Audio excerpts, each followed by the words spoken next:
Oi gente, aqui é a Gabi. Então nesse vídeo eu vou falar sobre a primeira lei de Mendel. Mas antes de começar o vídeo eu peço que vocês entrem no AVA, por favor, dê uma olhada lá, tem muita coisa, os professores estão colocando conteúdo todos os dias, tá bom? Então, Mendel ele era um monge e era também botânico. E tinha uma plantação de ervilhas lá no monastério onde ele vivia.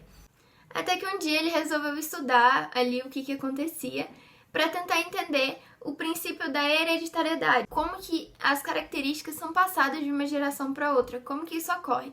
Aí o que Mendel fez? Ele pegou duas plantas de linhagem pura para a cor da semente.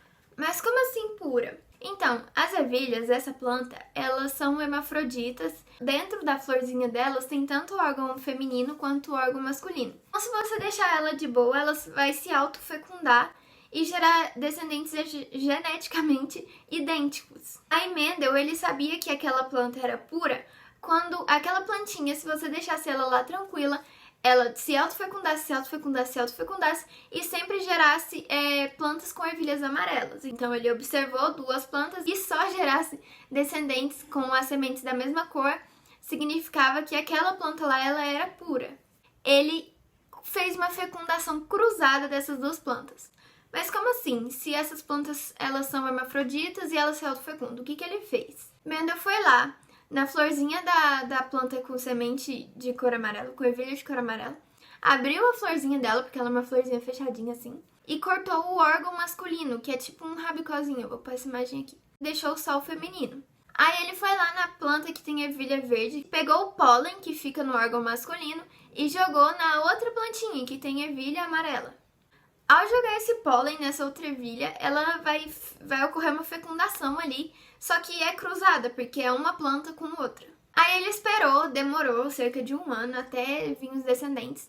Aí os descendentes dessas duas plantas veio uma plantinha que era 100% semente amarela. Aí ele ficou tipo, meu Deus, o que aconteceu? Eu cruzei uma planta que era linhagem pura para a ervilha verde com outra que era linhagem pura para a ervilha amarela.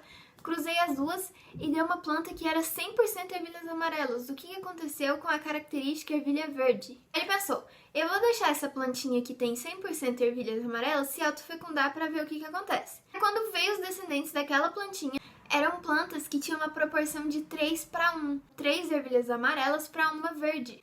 Aí ele ficou em choque. Naquela época, eles acreditavam que quando a característica ela não expressava mais, significa que ela tinha sumido, que ela tinha desaparecido. Com isso, ele provou que não, que aquela característica semente verde, ela não desapareceu naquela segunda geração ali, porque depois ela voltou a aparecer na terceira geração.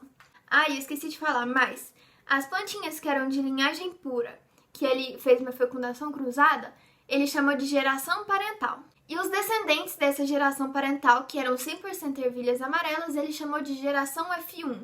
E os descendentes dessa autofecundação dessa geração F1, ele chamou de geração F2. Aí, vendo esses cruzamentos, ele fez várias conclusões. A primeira conclusão foi a seguinte: quando você cruzava uma planta que era 100% linhagem pura para ervilha amarela e uma planta que era linhagem pura para ervilha verde, nascia uma planta que era 100% ervilhas amarelas. Ou seja, a cor ervilha amarela domina sobre a cor ervilha verde. Então a primeira conclusão foi essa, que tem características que dominam sobre outras. A segunda conclusão foi que essas características são determinadas por fatores, que hoje em dia é o que a gente chama de alelo. A terceira conclusão foi que esses fatores, eles são duplos. Então, por exemplo, aquela plantinha que tem ervilha, que é pura para ervilha cor verde, ela tem 2 fatores para aquela característica, e a plantinha que é de linhagem pura para ervilha cor amarela, ela tem 2 fatores que é para aquela característica. Lembrando que fatores são alelos. E é por isso que eles chamam elas de puras. Elas tinham os fatores iguais, elas são homozigotas. É o que a gente chama hoje em dia de indivíduo puro, indivíduo homozigoto. A quarta conclusão... Eu já me perdi já. A outra conclusão foi que esses fatores... presta atenção. Essa é a mais importante de todas as conclusões dele. Esses fatores, esses alelos, quando vai formar os gametas das plantinhas lá, eles se separam, eles se segregam. E na hora que vai ocorrer a fecundação, eles voltam a se juntar. É por isso que a primeira lei de Mendel é chamada de lei da segregação. Isso realmente acontece. Vai ocorrer a meiose, que é a formação de gametas. Lá na anáfase 1, os cromossomos eles se separam, ou seja, os alelos eles se separam. E quando vai ocorrer a fecundação, você recebe um da sua mãe e um do seu pai, ou seja, eles voltam a se juntar. Então isso quer dizer que Mendel ele estava certo em absolutamente tudo que ele falou. Bom, então, antes de finalizar, eu vou deixar esse resumo aqui para vocês tirarem print e estudarem da maneira que vocês quiserem. Então, gente, espero que vocês tenham gostado e para reforçar, entrem no AVA, por favor, e dê uma olhadinha lá, tá bom? É isso, tchau!